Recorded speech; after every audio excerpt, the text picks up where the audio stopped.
Hello friends, welcome back to our channel. Friends, ఈ వీడియోలో మనం ఈరోజు అన్ని న్యూస్ పేపర్లో వచ్చినటువంటి ఇంపార్టెంట్ ఎడ్యుకేషన్ అప్డేట్స్తో పాటు చాలా ముఖ్యమైనటువంటి కరెంట్ అఫైర్స్ కూడా రావడం జరిగింది. ఈ రోజు అయితే చాలా అప్డేట్స్ ఉన్నాయి. సో వీడియోని ఎక్కడ స్కిప్ చేయకుండా ఎండ్ వరకు చూడండి. చూసే ప్రతి ఒక్కరు ఖచ్చితంగా లైక్ చేయండి. డైలీ 1 to 2 hours వర్క్ చేసి దాదాపుగా 8 న్యూస్ పేపర్ చదివి ఇన్ఫర్మేషన్ మీకు అయితే అందించడం జరుగుతుంది. చాలామంది చూస్తున్నారు కానీ లైక్ చేయట్లేదు. ఖచ్చితంగా లైక్ చేయండి. ఈ వీడియోకి అయితే నేను 1000 లైక్స్ ఎక్స్పెక్ట్ చేస్తున్నాను. సో ఇది ఎవరికైతే యూజ్ ఉంటుందో వారికి షేర్ చేయండి. అదేవిధంగా సబ్స్క్రైబ్ చేసుకొని చూడండి. రెగ్యులర్గా మీకు జాబ్ అప్డేట్స్ అంతాయి. మన ఛానల్కి సంబంధించిన టెలిగ్రామ్ గ్రూప్లో కూడా జాయిన్ కాండి. సో దాంట్లో కూడా రెగ్యులర్గా జాబ్ అప్డేట్ షేర్ చేస్తున్నాను. మీకు చాలా యూజ్ ఉంటుంది. ఆ గ్రూప్లో కంపల్సరీ జాయిన్ కాండి. ఫ్రెండ్స్, మన ఛానల్ ద్వారా గ్రూప్ 2 కావచ్చు, గ్రూప్ 3కి సంబంధించి అన్ని సబ్జెక్టులతో కూడినటువంటి టెస్ట్ సిరీస్ అనేటువంటిది మన యాప్లోకి తీసుకురావడం జరిగింది. దీని ద్వారా మొత్తం మీకు 250 టెస్టులు అయితే అందించడం జరుగుతుంది. ప్రశ్నలు తెలుగు మరియు ఇంగ్లీష్ మీడియంలో అయితే ఉంటాయి. ప్రజెంట్ ఈ టెస్ట్ సిరీస్ అనేది 399 రూపీస్కి అందించడం జరుగుతుంది. ఇంకా తెలంగాణ కల్చర్కి సంబంధించి టాప్ 100 బిట్స్కి సంబంధించిన గ్రాండ్ టెస్ట్ కావచ్చు, ప్రభుత్వ పథకాలకు సంబంధించినటువంటి ఈ 2 గ్రాండ్ టెస్టులు కలిపి ఇప్పుడు 45 రూపీస్కి అయితే అందిస్తున్నాం. సో దీనికి సంబంధించిన టెస్ట్ను మీరు ఆన్లైన్లో రాసుకోవచ్చు, పీడిఎఫ్ కూడా ప్రింట్ తీసుకోవచ్చు. అండ్ దాంతోపాటుగా ఇండియన్ పాలిటిక్స్ సంబంధించి 120 రూపీస్ ఉండేటువంటి టెస్ట్ సిరీస్ని ఇప్పుడు 49 రూపీస్కి అందించడం జరుగుతుంది. ఇంకా తెలంగాణ చరిత్ర సంబంధించి కూడా 49 రూపీస్కి అందిస్తున్నాం. తెలంగాణ ఉద్యమ చరిత్ర 6 months వ్యాలిటీ తోటి 150 రూపీస్, 2 months వ్యాలిటీ అయితే 69 రూపీస్కి అయితే ఉంది. ఇంకా జనరల్ సైన్స్కి సంబంధించిన టెస్ట్ సిరీస్ కావచ్చు, అండ్ అదేవిధంగా జనరల్ స్టడీస్కి సంబంధించినటువంటి షార్ట్ హ్యాండ్ రైటింగ్ నోట్స్ కూడా మన యాప్లో ఉంది. ఒకసారి యాప్ డౌన్లోడ్ చేసుకొని అక్కడ శాంపిల్ పీడిఎఫ్స్ ఉంటాయి. చూసిన తర్వాత నచ్చితే కోర్సులు అయితే తీసుకోండి. ఫ్రెండ్స్, ఈరోజు న్యూస్ పేపర్లో వచ్చేటువంటి అప్డేట్స్ కనుక చూసినట్లయితే మనకి ఇక్కడ ఫస్ట్ అప్డేట్ వచ్చేసి రిక్రూట్మెంట్లపై కొత్త సర్కార్ నజర్ అనేటువంటి టైటిల్ తోటి మనం వెలుగులో ఒక అప్డేట్ అయితే చూడవచ్చు. పోస్టుల భర్తీపై త్వరలోనే సీఎం రివ్యూ చేసే ఛాన్స్, డిపార్ట్మెంట్ల వారీగా ఖాళీల వివరాల సేకరణ, నోటిఫికేషన్ల స్టేటస్ పైన దృష్టి పెట్టినటువంటి ఆఫీసర్లు అంటే ఇక్కడ ఒక అప్డేట్ అయితే చూడవచ్చు. సో కొత్త నోటిఫికేషన్ల కోసం వెయిట్ చేస్తున్న ప్రతి ఒక్కరైతే వీడియోని లైక్ చేయండి. సో ఇక్కడ ఉన్నటువంటి ఇన్ఫర్మేషన్ కనుక చూసినట్లయితే రాష్ట్రంలో జాబ్ రిక్రూట్మెంట్లపై కొత్త సర్కార్ దృష్టి సారించింది. సో టీఎస్పీఎస్సీతో సహా వివిధ బోర్డుల ద్వారా జరుగుతున్నటువంటి నియామకాల వివరాలను సేకరిస్తుంది. ఎన్నికల్లో నిరుద్యోగులకు ఇచ్చినటువంటి హామీలను నెరవేర్చేందుకు చర్యలు మొదలుపెట్టింది. సో డేటా మొత్తం సిద్ధమయ్యాక త్వరలోనే పోస్టుల భర్తీపై సీఎం రేవంత్ రెడ్డి సమీక్ష నిర్వహించనున్నట్లు అధికారులు చెప్తున్నారంటే ఇక్కడైతే చూడవచ్చు.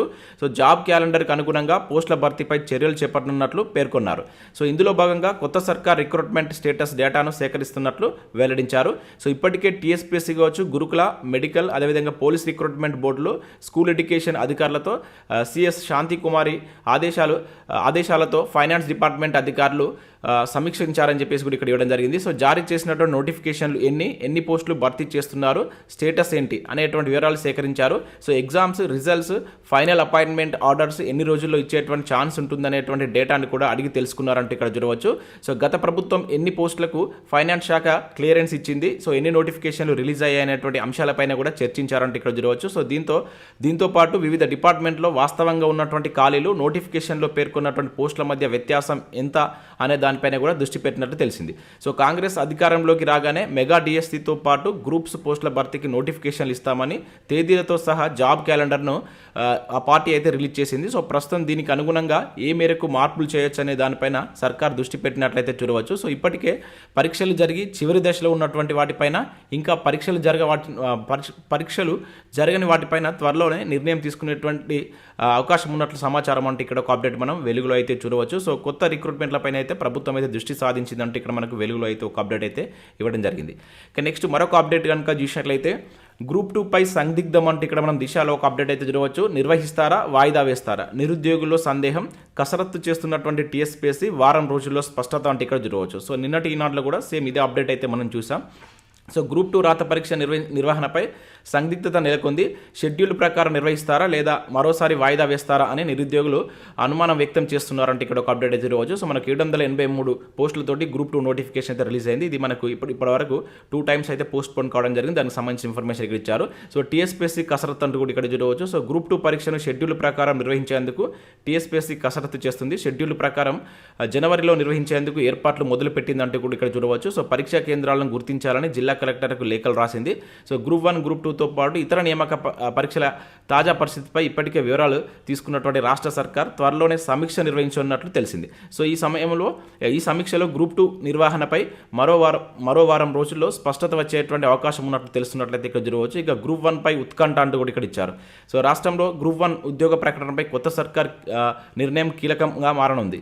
సో తెలంగాణలో 2 లక్షల ఉద్యోగాలు భర్తీ చేస్తామని 2024 ఫిబ్రవరి 1న తొలి ఉద్యోగ ప్రకటనగా గ్రూప్ 1 నోటిఫికేషన్ జారీ చేస్తామని కాంగ్రెస్ తన మేనిఫెస్టోలో అయితే ప్రకటించింది. అయితే గత ప్రభుత్వం 503 పోస్టులతో కూడినటువంటి గ్రూప్ 1 ప్రకటనపై తెలంగాణ ప్రభుత్వం ఎలాంటి నిర్ణయం తీసుకుంటుందనేటువంటి అంశం ఉత్కటంగా మారిందని చెప్పేసి ఇక్కడ మనం ఒక అప్డేట్ అయితే దిశ న్యూస్ పేపర్లో అయితే చూడవచ్చు. సో అదే నోటిఫికేషన్లో పోస్టులు పెంచి ఇస్తారా లేకుంటే మళ్ళీ కొత్త నోటిఫికేషన్ ఇస్తారా అనేటువంటి దానిపైన ఎటువంటి నిర్ణయం తీసుకుంటారనేది సో ఇంకా మనకు ప్రభుత్వం నిర్ణయించేటువంటి అవకాశం ఉన్నట్లు ఇక్కడ ఒక అప్డేట్ అయితే చూడవచ్చు.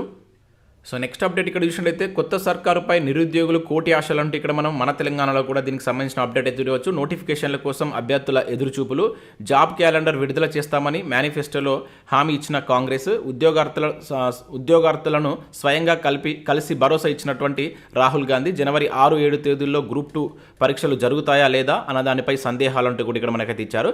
సో ఇక్కడ కూడా కొత్త సర్కారు ఇచ్చినటువంటి జాబ్ క్యాలెండర్ కోసం నిరుద్యోగులు వెయిట్ చేస్తున్నారంటూ ఇక్కడ మనకు మన తెలంగాణలో కూడా దీనికి సంబంధించిన అప్డేట్ అయితే రావడం జరిగింది. ఇక ఖాళీలపై కసరత్తు అంటే ఇక్కడ మరొక అప్డేట్ చూడవచ్చు మనం సాక్షిలో. సో కొత్త కొలువుల భర్తీకి సర్కారు నిర్ణయం, శాఖల వారీగా ఖాళీలపై ఆశల పల్లకిలో నిరుద్యోగులు అంటే ఇక్కడ ఇవ్వడం జరిగింది. సో కొత్త ప్రభుత్వం కొలువుల భర్తీకి కసరత్తు చేస్తుంది. ముఖ్యమంత్రి రేవంత్ రెడ్డి ఆయా ఉద్యోగ ప్రకటనకు సిద్ధమవుతుండగా ఖాళీలను గుర్తించాలని ఆదేశించారంటే ఇక్కడ చూడవచ్చు.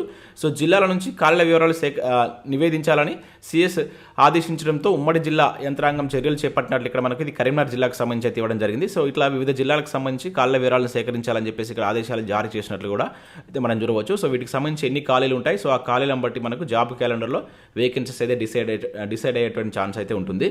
ఇక నెక్స్ట్ చూసినట్లయితే ఇక్కడ మనకు టీఎస్పీఎస్సీ చైర్మన్ను ప్రభుత్వం రాజీనామా కోరనుందా అంటే ఇక్కడ ఒక అప్డేట్ అయితే మనం వార్తా న్యూస్ పేపర్లో అయితే చూడవచ్చు. సభ్యులను కూడా కోరేటువంటి అవకాశం అంటూ ఇక్కడ ఇచ్చారు. సో కమిషన్పై నిరుద్యోగులకు నమ్మకం లేదని భావిస్తున్నటువంటి సర్కారు త్వరలో టీఎస్పీఎస్సీపై సమీక్ష నిర్వహించున్నటువంటి ప్రభుత్వం అని చెప్పేసి ఇక్కడ ఇచ్చారు. సో ఇక్కడ మనం చూసినట్లయితే Telangana state public service commission TSPSC రద్దు కాబోతుందా అనేటువంటి సందేహాలు వ్యక్తమవుతున్నాయి. సో గతంలో జరిగినటువంటి పోటీ పరీక్షల్లో ప్రశ్నపత్రాల లీకేజ్ కావడం, అదేవిధంగా అక్రమాలు జరిగిన నేపథ్యంలో కమిషన్ను ప్రక్షాళన చేయాలనేటువంటి యోచనలో రాష్ట్ర ప్రభుత్వం ఉన్నట్లు తెలిసింది. అయితే ప్రభుత్వం బోర్డు చైర్మన్ కానీ సభ్యులను రద్దు చేయడానికి అవకాశం లేనందున సో వారిని స్వయంగా రాజీనామా చేయమని కోరేటువంటి అవకాశం ఉన్నట్లుగా విశ్వసనీయంగా తెలుస్తుందంటే ఇక్కడ మనకైతే ఒక అప్డేట్ ఇవ్వడం జరిగింది. సో మనకు టీఎస్పీఎస్సీకి సంబంధించి టీఎస్పీఎస్సీని కూడా ప్రక్షాళన చేస్తామని చెప్పేసి కూడా మనకు కాంగ్రెస్ అయితే హామీ ఇవ్వడం జరిగింది. సో దానికి సంబంధించిన ప్రక్రియ జరుగుతున్నట్లుగా ఇక్కడ ఒక అప్డేట్ అయితే మనకు వార్తా న్యూస్ పేపర్లో అయితే రావడం జరిగింది. ఇక నెక్స్ట్ చూసినట్లయితే ఇక్కడ పదోన్నతులకు టెట్ చిక్కులు అంటే ఇక్కడ ఒక అప్డేట్ మనం చూడవచ్చు. అర్హత పరీక్ష పాస్ అయితేనే టీచర్లకు పదోన్నతులు అంటే ఇక్కడ ఒక అప్డేట్ మనం సాక్షిలో చూడవచ్చు. తాజాగా తేల్చి చెప్పినటువంటి కేంద్ర విద్యాశాఖ రాష్ట్రంలో 90,000 మందికి ఆ అర్హత లేదు. సో అంతర్గత పరీక్షకే ఏకైక మార్గం అంటున్నటువంటి ఉపాధ్యాయ సంఘాలు సో ప్రభుత్వం త్వరగా నిర్ణయం తీసుకోవాలని విజ్ఞప్తి అంటే ఇక్కడ ఒక అప్డేట్ మనం చూడవచ్చు. ఆల్రెడీ దీనికి సంబంధించి మనం లాస్ట్ వీక్ కూడా అప్డేట్ అయితే చూడడం జరిగింది. ఇక నెక్స్ట్ విషయం అయితే 54 కార్పొరేషన్ల చైర్మన్లు అవుట్ అంటే ఇక్కడ ఒక అప్డేట్ మనం చూడవచ్చు. ఒకే జీవోతో అందరికీ ఉద్వాసన పలికినటువంటి కొత్త సర్కార్ అంటే ఇక్కడ ఒక అప్డేట్ ఇవ్వడం జరిగింది. సో ఇక్కడ మనం చూసినట్లయితే బీఆర్ఎస్ ప్రభుత్వం హయాంలో 54 కార్పొరేషన్ల చైర్మన్లు కావచ్చు, వైస్ చైర్మన్లకు నామినేట్ పద్ధతిలో నియమితులైనటువంటి వాళ్ళను సో ఇక్కడ మనకు కొత్త సర్కార్ అయితే తొలగించడం జరిగింది. ఒకే జీవో తోటి వాళ్ళని 54 మందిని తొలగించినట్లే ఇక్కడ ఒక అప్డేట్ అయితే మనం చూడవచ్చు. సో అక్కడ పదవులు రద్దయినటువంటి చైర్మన్లు కావచ్చు, వైస్ చైర్మన్లు వీళ్ళే అంటే ఇక్కడ మనకు ఒక అప్డేట్ కూడా వెలుగులో అయితే రావడం జరిగింది. ఈరోజు దాదాపుగా అన్ని ప్రధాన న్యూస్ పేపర్లో ఇదైతే రావడం జరిగింది. ఇక నెక్స్ట్ చూసినట్లయితే వెలుగు సక్సెస్ సంబంధించి మనకు అశోక్ మెహతా కమిటీకి సంబంధించి ఇక్కడ ఒక ఆర్టికల్ అయితే ఇవ్వడం జరిగింది. చాలా ఇంపార్టెంట్ మనకు అశోక్ మెహతా కమిటీ కావచ్చు, ఇంకా మనకి ఏదైనా కూడా పంచాయతీ ఏదైనా స్థానిక సంస్థలకు సంబంధించి పాలిటీలో మీరు ఏ ఎగ్జామ్ తీసుకున్నా, ముఖ్యంగా టీఎస్పీఎస్సీ కండక్ట్ చేసినటువంటి చాలా ఎగ్జామ్స్లో ఇక్కడ నుంచి 2 క్వశ్చన్స్ వస్తున్నాయి. సో ఈ చాప్టర్ మాత్రం నెగ్లెక్ట్ చేయకండి, సీరియస్గా చూసేటువంటి ప్రయత్నం చేయండి.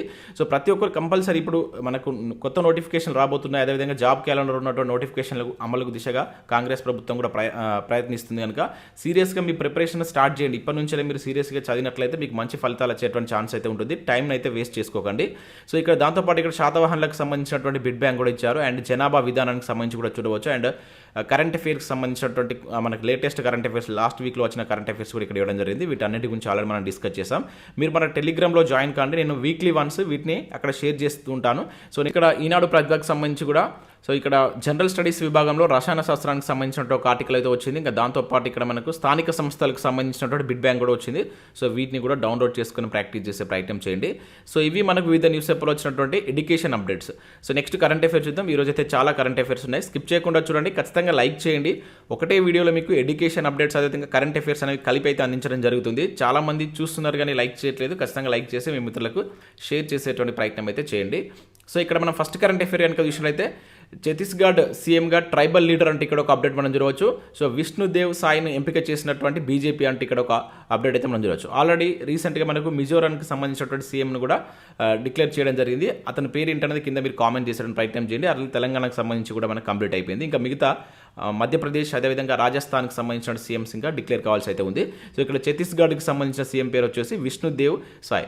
సో డిప్యూటీ సీఎంలుగా విజయ్ శర్మ, అరుణ్ సావంత్ ఇక్కడ చూడవచ్చు. స్పీకర్గా మాజీ సీఎం రమణ్ సింగ్ అని చెప్పేసి ఇక్కడ ఇచ్చారు. సో ఇక్కడ మనం చూసినట్లయితే వారం రోజుల్లో ఉత్కంఠకు దించుతూ ఛత్తీస్గఢ్ సీఎం పేరును బీజేపీ ప్రకటించింది.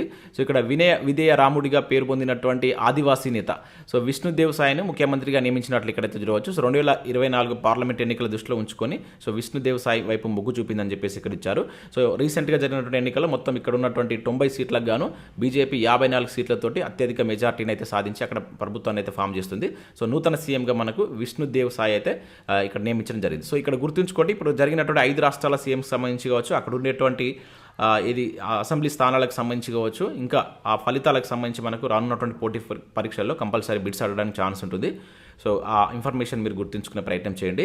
ఇంకా స్టార్టప్స్లో భారత్కు 4వ స్థానం అంటే ఇక్కడ ఒక అప్డేట్ మనం చూడవచ్చు. సో భారతదేశ స్టార్టప్ గ్రోత్ స్టోరీలో ప్రతికూల పరిస్థితులు అయితే నడుస్తున్నాయి. సో 5 ఏళ్ల అత్యల్ప నిధుల సేకరణతో 2023లో మన దేశ ర్యాంక్ తగ్గిందంటే ఇక్కడ ఇచ్చారు. సో అత్యధిక నిధులతో కూడినటువంటి భౌగోళిక ప్రాంతాలలో 4వ స్థానానికి పడిపోయింది. సో అంతకుముందు మన భారతదేశం 3rd ప్లేస్లో ఉండేది, ఇప్పుడు 4th ప్లేస్కి అయితే పడిపోవడం జరిగిందనమాట. ఇది గుర్తుంచుకోండి. సో ఇక్కడ మనకు 1st ప్లేస్లో యుఎస్, తర్వాత యూకే, తర్వాత చైనా, సో 4th ప్లేస్లో భారత్ అయితే నిలిచినట్టు ఇక్కడ ఒక అప్డేట్ అయితే ఇవ్వడం జరిగింది. ఇది గుర్తుంచుకోండి. స్టార్టప్స్ పరంగా మనకి ఇది ప్రీవియస్లో ఇటువంటి టైప్ ఆఫ్ బిట్ కూడా అడగడం జరిగింది. సో ఇప్పుడు ప్రజెంట్ భారత్ అయితే స్టార్టప్స్లో వాళ్ళు 4th ప్లేస్లో ఉన్నట్లు గుర్తుంచుకోండి. ఇక నెక్స్ట్ చూసినట్లయితే నిరుద్యోగుల ఆత్మహత్యల్లో మహారాష్ట్ర టాప్ అంటే ఇక్కడ ఒక అప్డేట్ మనం చూడవచ్చు. దేశంలో రోజుకు 10 మంది బలవన్మరణం అని చెప్పేసి ఇక్కడ ఇచ్చారు. కర్ణాటకలోను 100లో మరణాలు, 3 ఏళ్లలో 13% తగ్గుదల. సో తెలంగాణలో నిరుడు 70% తగ్గుముఖ, పుదుచ్చేరి, లక్షద్వీప్లో 1 కూడా లేదు. సో వెల్లడించినటువంటి కేంద్ర ప్రభుత్వ నివేదిక అని చెప్పేసి ఇచ్చారు. సో రీసెంట్గా మనకు ఏదైతే లోక్సభలో సమావేశాలు జరుగుతున్నాయి కదా, పార్లమెంట్ సమావేశాలు జరుగుతున్న నేపథ్యంలో ఇక్కడ 2020-22 మధ్య 3 ఏళ్ల కాలంలో దేశవ్యాప్తంగా మనకు 10,259 మంది నిరుద్యోగం కారణంగా ప్రాణాలు వదిలారని చెప్పేసి మనకు ఒక నివేదిక అయితే ఇవ్వడం జరిగింది. దానిలో మనకు సో నిరుద్యోగ ఆత్మహత్యల్లో టాప్ 5 ఉన్నటువంటి రాష్ట్రాలకు సంబంధించి ఇక్కడ మనకి ఇచ్చారు. సో వీటిని మనం గుర్తుంచుకోవాల్సి ఉంటుంది. టాప్ 5లో ఏ రాష్ట్రాలు ఉన్నాయని చెప్పేసి అడగడానికి ఛాన్స్ ఉంటుంది. సో ఇక్కడ మనకు మహారాష్ట్ర అత్యధికంగా 1st ప్లేస్లో అయితే ఉండడం జరిగింది. దాని తర్వాత మనకు కర్ణాటక 2nd ప్లేస్లో ఉంది 1717తో, ఇది 2063. సో దీని తర్వాత మనం చూసినట్లయితే తమిళనాడు 3rd ప్లేస్లో ఉంది, తర్వాత గుజరాత్, తర్వాత చూసినట్లయితే మనకి ఇది అసోం అనేది 5th ప్లేస్లో ఉంది. సో మన తెలంగాణ ర్యాంక్ కనుక చూసినట్లయితే దేశంలో 28 రాష్ట్రాలతో పోల్చినప్పుడు తెలంగాణ 20వ స్థానంలో ఉందని చెప్పేసి ఇక్కడ మనకు ఈ నివేదిక అయితే చెప్తుంది. సో వీటిని గుర్తుంచుకోండి, అడగడానికి ఛాన్స్ ఉంది. ఎందుకంటే సెంట్రల్ గవర్నమెంట్ ఇచ్చినటువంటి నివేదిక కనుక వీటిపైన మనకు ఎగ్జామినర్ ఫోకస్ చేసేటువంటి ఛాన్స్ ఉంటుంది. ఇక ఇఫ్తార్ విందుకు యునెస్కో గుర్తింపు అని చెప్పేసి ఇక్కడ ఒక ఇంపార్టెంట్ కరెంట్ అఫైర్ అయితే మనం చూడవచ్చు. సో ఇక్కడ రంజాన్ మాసంలో ముస్లింలు ఇచ్చేటువంటి ఇఫ్తార్ విందుకు యునెస్కో ఐక్యరాజ్య సమితి విద్యా శాస్త్రీయ సాంస్కృతిక సంస్థ గుర్తింపు అయితే లభించింది. So Iran, Turkey, Azerbaijan, Uzbekistan సంయుక్తంగా చేసినటువంటి ప్రతిపాదనను ఆమోదించినట్టు ఇక్కడ చూడవచ్చు. సో ఉపవాసం తర్వాత సాయంత్రం వేళలో ఇచ్చేటువంటి ఈ విందు వల్ల కుటుంబం కావచ్చు, కమ్యూనిటీ సంబంధాలు బలోపేతమవుతాయని, సో దాతృత్వం, సాంఘీభావం, అదేవిధంగా సాంఘిక మార్పిడిని ప్రోత్సహిస్తుందని చెప్పేసి తెలిపినట్టు ఇక్కడ చూడవచ్చు. సో దీనికి ఇప్పుడు యునెస్కో గుర్తింపు వచ్చింది. చాలా ఇంపార్టెంట్, అడగడానికి ఛాన్స్ ఉంటుంది. సో యునెస్కో అనేది ఎప్పుడు ఏర్పడింది, దీని యొక్క ప్రధాన కేంద్రం ఎక్కడ ఉంది అనేది మీరు కింద కామెంట్ చేసేటువంటి ప్రయత్నం చేయండి.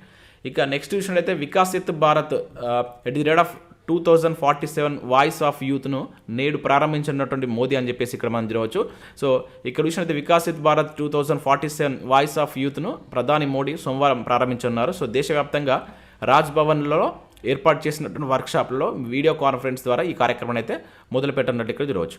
సో అనంతరం వివిధ విశ్వవిద్యాలయాల ఉపకులపతులతో అదేవిధంగా విద్యాసంస్థల అధిపతులతో బోధనా సిబ్బందిని ఉద్దేశించి ప్రసంగిస్తారు. సో దేశానికి సంబంధించినటువంటి ప్రణాళికలో సో యువతను భాగస్వాములు చేయండి. దీని యొక్క ముఖ్య అంశం ఏంటంటే సో దేశానికి సంబంధించినటువంటి ఈ ప్రణాళికలలో యువతను భాగస్వామ్యులను చేయడమే దీని యొక్క ముఖ్య ఉద్దేశంగా అయితే వీళ్ళు చెప్తున్నారు.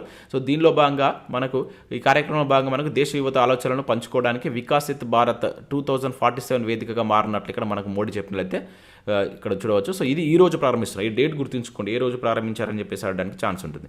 ఇక భారత్కు 9వ స్థానం అని చెప్పేసి మరొక అప్డేట్ ఇక్కడ చూడవచ్చు. ఇక్కడ చూసినట్లయితే మనకు చీలీ వేదికగా జరుగుతున్నటువంటి జూనియర్ మహిళల హాకీ ప్రపంచ కప్లో మన భారత్ అయితే 9వ స్థానంతో ముగించిందనమాట. సో గుర్తుంచుకోండి, జూనియర్ హాకీ మహిళల కప్లో మన భారత్ ఏ స్థానంలో ఉంది అని చెప్పేసి, ఏ స్థానంతో ముగించిందని చెప్పేసి అడడానికి ఛాన్స్ ఉంటుంది. 9వ స్థానం అని చెప్పేసి గుర్తుంచుకోండి. ఇక నెక్స్ట్ చూసినట్లయితే ఫిక్కీ అధ్యక్షుడిగా అనిల్ షా అని చెప్పేసి ఇక్కడ ఒక అప్డేట్ మనం చూడవచ్చు. సో 96వ వార్షికోత్సవ కార్యక్రమంలో బాధ్యతల స్వీకరణ అని చెప్పేసి ఇచ్చారు. సో ఇక్కడ మనం చూసినట్లయితే పరిశ్రమల సమైక్య federation of India chambers of commerce and industry, దీన్ని మనం ఫిక్కీ అని చెప్పేసి పిలుస్తాం. సో దీనికి అధ్యక్షుడిగా మనకు మహీంద్రా గ్రూప్ CEO అనిల్ షా బాధ్యతలు ఇక్కడ స్వీకరించినట్లయితే చూడవచ్చు. సో ఈ మేరకు ఫిక్కీ ఆదివారం ఒక ప్రకటన అయితే విడుదల చేసింది. ఢిల్లీలో జరుగుతున్నటువంటి 96వ వార్షికోత్సవ కార్యక్రమంలో 2023-24 ఆర్థిక సంవత్సరానికి గాను పదవిని చేపట్టారంటే ఇక్కడ చూడవచ్చు. సో ఇక్కడ పేరు గుర్తుంచుకోండి అతనే. అదేవిధంగా అతను మహీంద్రా గ్రూప్స్కి సంబంధించిన CEO అనమాట. అతను ఇప్పుడు ఫిక్కీకి సంబంధించి అధ్యక్షుడిగా అయితే ఎన్నుకోబడడం జరిగింది అతను. సో అది గుర్తుంచుకొని నేరుగా ఆడడానికి ఛాన్స్ ఉంటుంది. ఇక నెక్స్ట్ ఏంటంటే మాయావతి వారసుడు ఆకాష్ ఆనంద్ అంటే ఇక్కడ చూడవచ్చు ప్రకటించినటువంటి బీఎస్పీ అధినాయకురాలు అని చెప్పేసి ఇక్కడ ఇచ్చారు. సో మనకు బీఎస్పీ అధినాయకురాలు మాయావతి తన రాజకీయ వారసుడిని ప్రకటించింది. సో తన మేలాలుడైనటువంటి ఆకాష్ ఆనంద్ను సో ఉత్తరాధికారిగా నియమించారని చెప్పేసి ఇక్కడ మనం ఒక అప్డేట్ అయితే చూడవచ్చు. చాలా ఇంపార్టెంట్. రీసెంట్గా మనకు బీఎస్పీ పార్టీ ఎప్పుడు స్థాపించారని చెప్పేసి కూడా టీఎస్పీఎస్సీ కండక్ట్ చేసిన ఒక ఎగ్జామ్లో క్వశ్చన్ రావడం జరిగింది. ఏ సంవత్సరంలో బీఎస్పీ పార్టీని స్థాపించారనేది కింద మీరు కామెంట్ చేసేటువంటి ప్రయత్నం చేయండి.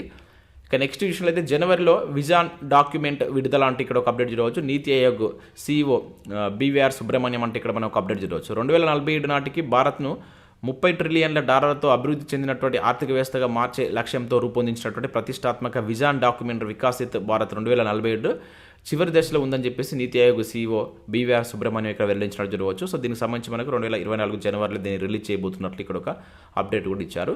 సో నెక్స్ట్ ఇది ఆల్రెడీ మనం చూసాం, వికాసిత్ భారత్ షూర్ అని చెప్పేసి ఆల్రెడీ చూడడం జరిగింది. సో ఇవి మనకు వివిధ న్యూస్ పేపర్లో వచ్చినటువంటి ముఖ్యమైనటువంటి ఎడ్యుకేషన్ అప్డేట్స్, అదేవిధంగా కరెంట్ అఫైర్స్. ఈ రోజు అయితే చాలా అప్డేట్స్ అయితే ఉండడం జరిగింది. సో వీడియో చూసిన ప్రతి ఒక్కరు ఖచ్చితంగా లైక్ చేయండి. మీకు యూజ్ అయ్యేటువంటి ఇన్ఫర్మేషన్ అయితే అందించడం జరుగుతుంది. చాలామంది చూస్తున్నారు కానీ లైక్ చేయట్లేదు. లైక్ చేసి మీ మిత్రులకు షేర్ చేయండి. మన యాప్ను డౌన్లోడ్ చేసుకొని దీనిలో మీకు యూజ్ అయ్యేటువంటి కంటెంట్ అయితే ఉంది. యాప్ లింక్ కింద డిస్క్రిప్షన్లో ఉంటుంది, ఒకసారి చెక్ చేయండి. Thanks for watching. Thank you.